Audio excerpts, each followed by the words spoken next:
Get to our expectations after a quick word from a new sponsor of the Ultimate Cleveland Sports Show, Yahoo Fantasy. Okay. Today's episode is brought to you by Yahoo Fantasy. Fantasy football is back. Fire up the group chat, get your draft boards ready, and buckle up for a season filled with breakouts, busts, and all the overreactions we live for, and it's all going down on Yahoo Fantasy. This year, the UCSS show, we hope, will be playing on fantasy football after we got away from Yahoo last year.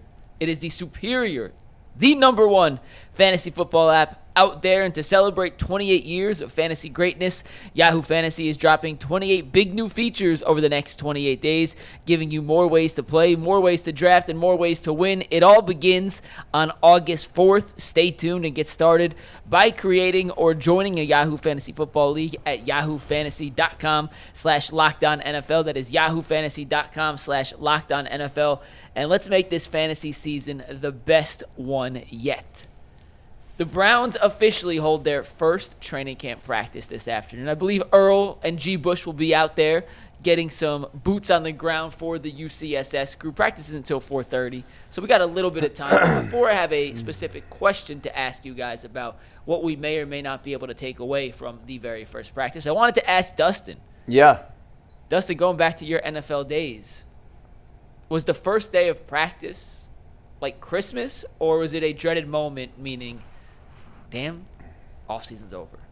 Well, it's a dreaded moment because you know that summer's over. You know that you're, now you're going to be in it, in the battle. For a guy like me, I mean, it was basically like all the off-season, all the things that you do, all the hard work that you put in, it comes to a head in end of July, August, when you know that in the next 3 weeks, like my career, the fate of my football journey could be over. I could be here, I could make this team, I could go somewhere else. I mean, so there's a lot of like stress and anxiety that come along with it.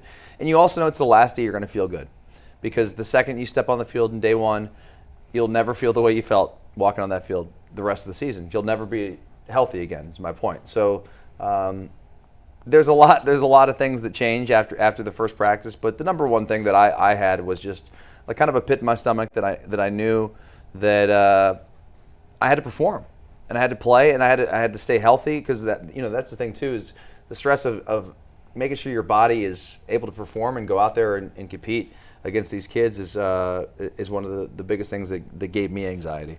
It's funny you talk about your body hurting, because as I was driving in, I was listening to Sirius NFL radio, and it was Bob Papa and Ron Carthon.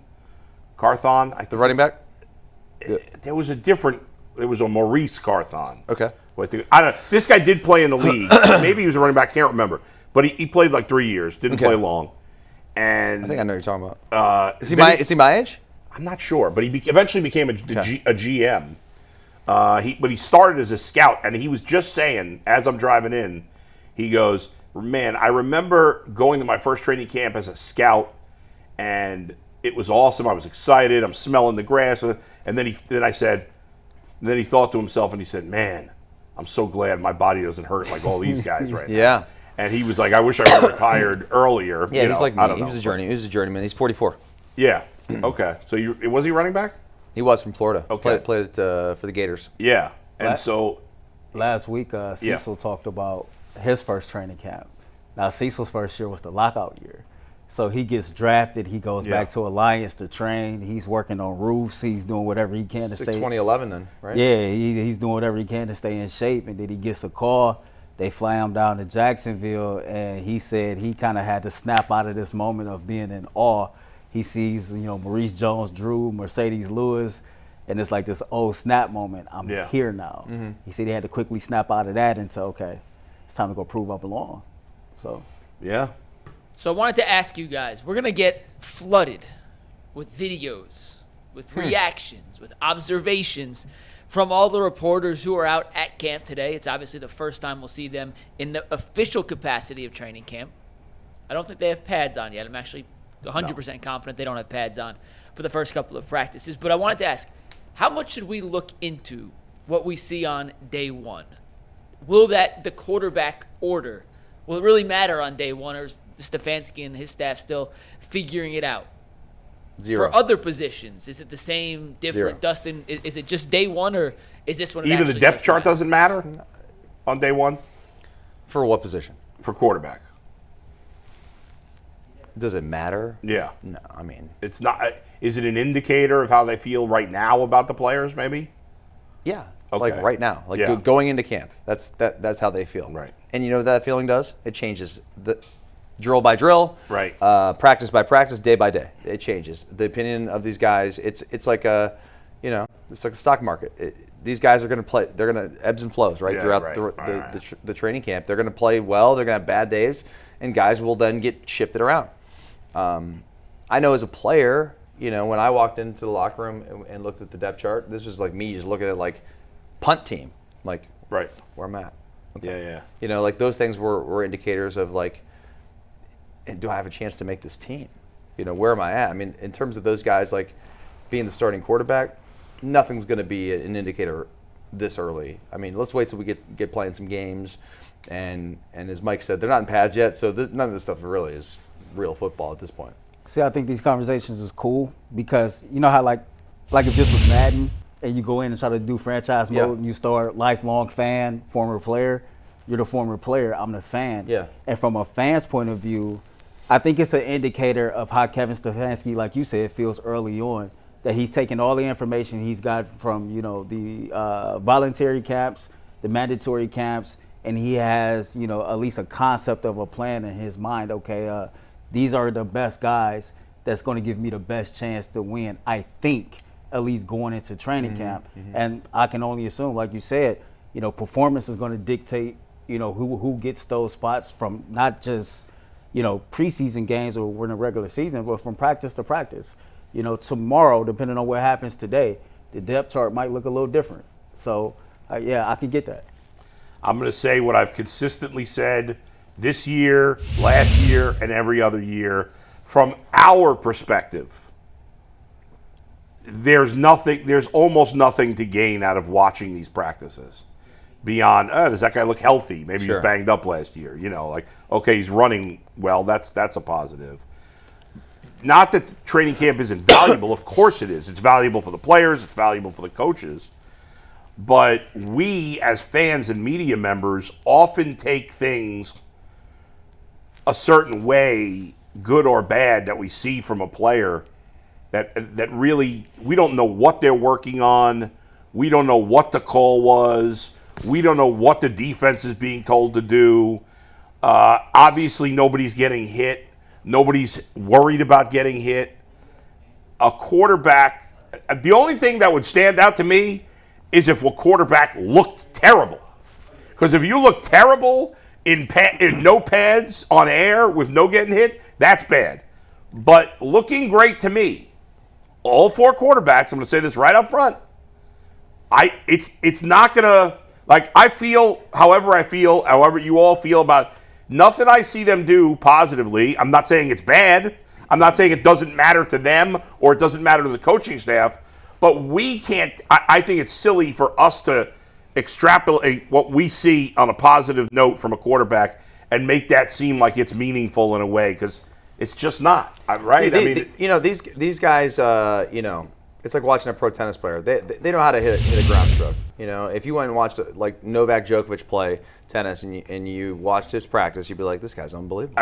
It's a good point, right. But if he was shanking every ball, you'd be like, this guy can't even hit a tennis ball. He's Only the best player of all time. Right. You would be like, that's jarring. So the same thing goes with this when you watch these guys at Browns practice. Like if Shedeur Sanders looks like how you expect the quarterback to look, you're like, that's good. That's what we expect. If it's something else, like, wow, that guy looks terrible. Yeah. Then that would be very, very concerning. Now, I mean, as we start to go along, listen to the coaches, see how they talk about the players. They're the ones that are like putting them in like these positions in practice to see how they respond, how they handle a certain defense or a coverage. Like the coaches will indicate to us. Yeah. Try to read the tea leaves a little bit when Stefanski starts talking a little bit more. Yeah. I don't know. I've probably mentioned this real quick, Earl. I've probably mentioned this before, but I don't know. But when I was a freshman in college the first time around, in the fall of 1989, I worked at the first college I went to was called SUNY Purchase. It was about an hour outside of New York City, and that's where the Knicks had their training camp. And I got a job working like security at the gym. I say security because I was just checking IDs. That's all I was doing. But when the Knicks started their training camp that year, for the first week it was just the rookies, and so they didn't have any real security. And it was two guys. One was named Brian Quinnett, and one was named Greg Butler. These guys were neither. I don't think either played in the NBA very long. Quinnett maybe 4 or 5 years. Maybe Butler a little longer. Butler was a center. Quinnett was a power forward, okay? This is 1989, a center and a power forward. So in those days, centers and power forwards did not shoot threes. I mean, there wasn't even a lot of threes, period, at that point. But certainly centers and forwards, these guys were not shooting threes in the game. And they were back end of the roster guys. And I watched them practice for a week. And in practice, they made every three-point shot. They made basically every shot they took in practice. And that opened my eyes even at a young age, and I was 18, and said, oh my God, these guys are amazing. Like I was thinking they were going to, and they were rookies at the time. I was like, these guys are so good. And then I realized, oh my God, it's practice. Yeah, they're the worst of the NBA. At some point I realized that, but the worst of the NBA is better than 99.99% of people. And so they're going to look great on air. And and it hasn't changed. So I get the point. It matters to the coaches. It matters to the players. I can even get with the point that in the media, we kind of have an obligation to not like over exaggerate things like that.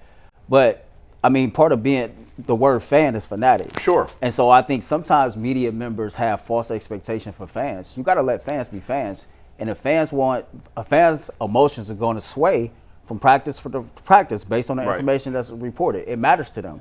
Like if they hear that the quarterbacks or the running backs or the wide receivers, somebody didn't have a good practice, or this person had a good practice, for 2 days in a row. Again, to the fans, it mattered. And so like these things, to me, they matter, and I get to the players and the coaches is going to matter a little bit more.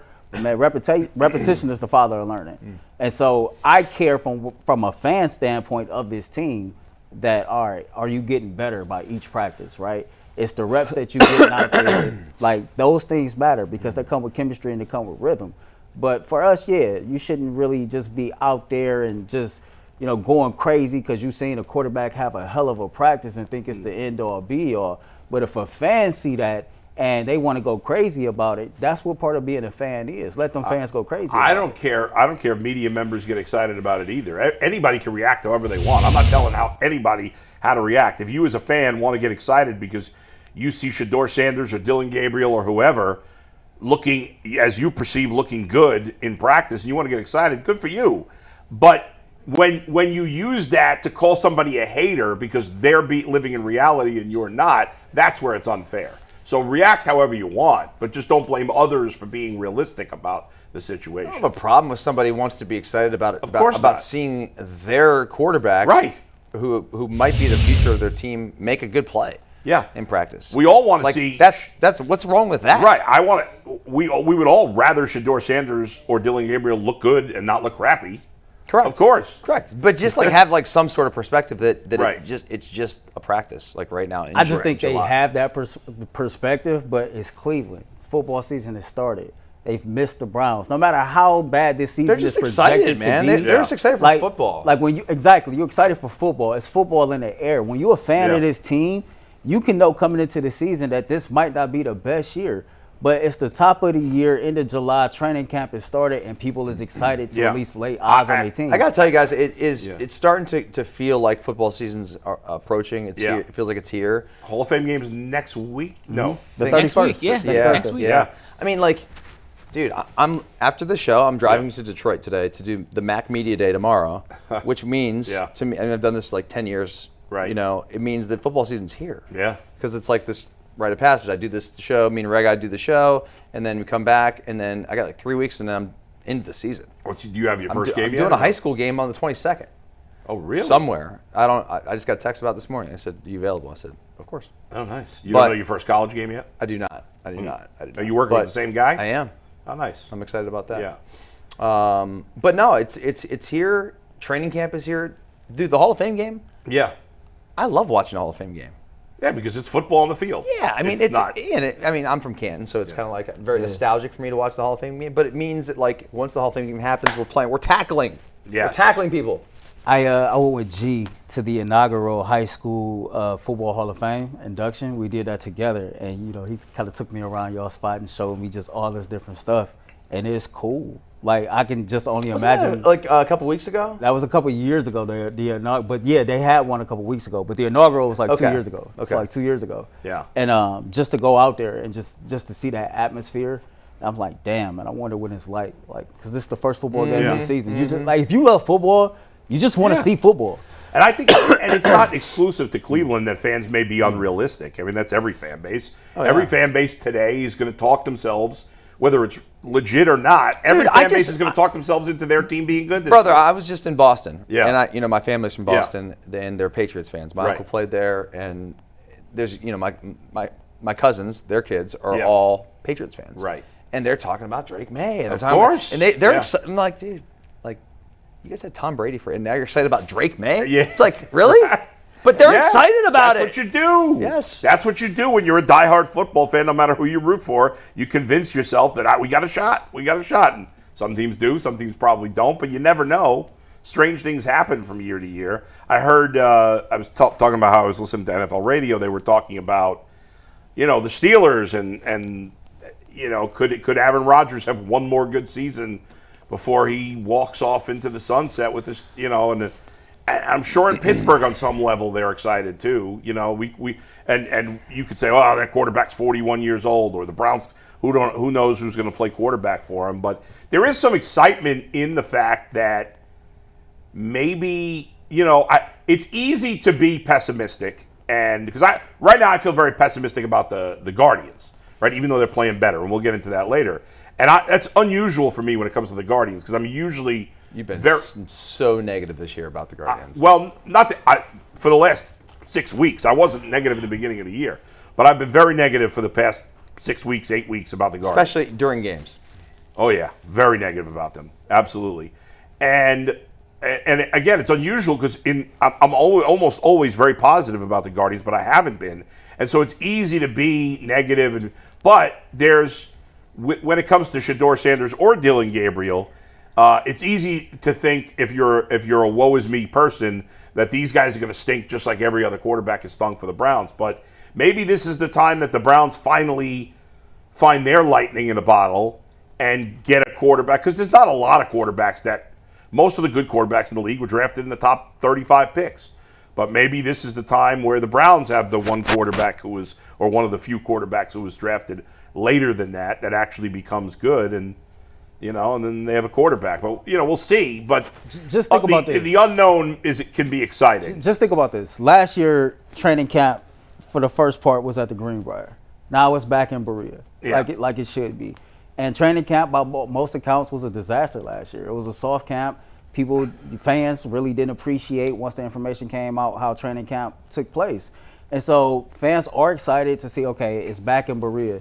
Is this going to be a tougher training camp than it was last year? What did Kevin Stefanski and company learn from how bad training camp was last year so that don't happen 2 years in a row? How did it get so bad last year that I know Zach talked about it when he was there. It was like they're not playing that well. But what else went so bad with it? I feel like we're now blaming the training camp for how shitty they were last year.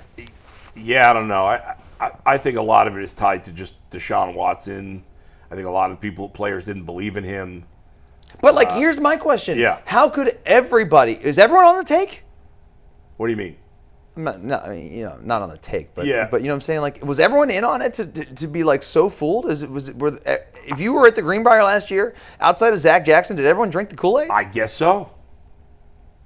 Just like fans can convince themselves of things, so can media.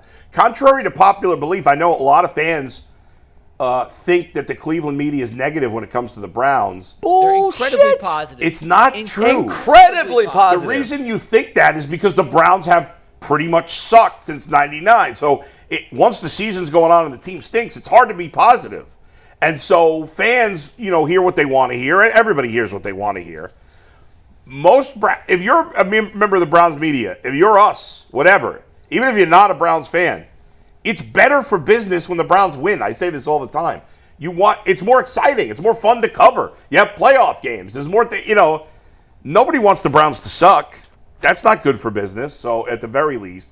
So media members can convince themselves of positivity too when they need to. I just think that's two factors that have people excited. Then you talked about the quarterbacks. I mean, the Browns drafted 2 quarterbacks. They wanted us to pay attention. We got a reason to pay attention. Yeah. A lot of people believe that Shedeur Sanders could be that guy. He's polarizing guy off the football field. He does all the right things as far as being in the community and being present, especially with the youth. And if it all comes together on a football field, then, man, that would be one hell of a story to have him be the franchise quarterback of this team. And when it comes to Dylan Gabriel, Tyvus said this yesterday.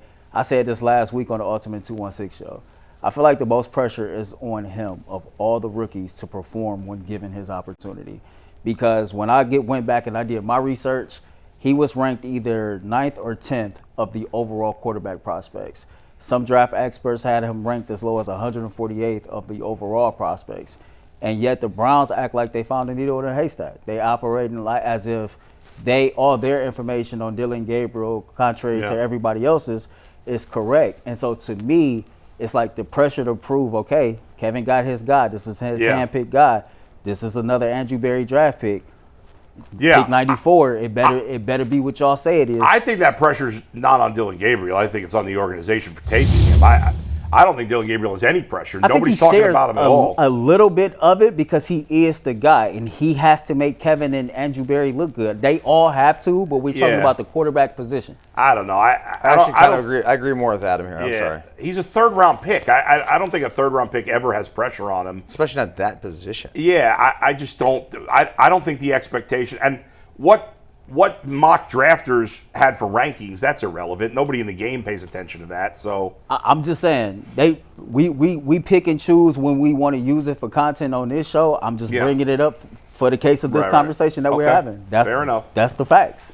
We'll move on in one sec, but I was going back and I heard a clip from a Zach Jackson podcast last year that was getting recirculated about the training camp in Greenbrier. And Erwin, you mentioned that it brought this back up.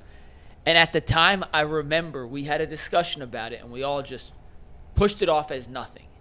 Do you remember when Zach came on and said that the Browns were doing a quarterback throwing drill last year? All the quarterbacks, Huntley, DTR, who else they have? Deshaun, and who else? Who was the 4th guy last year? Jameis. Yeah. They were all throwing to the targets on the sideline, and Deshaun wasn't doing it. He was just talking to the ball boys on the sideline.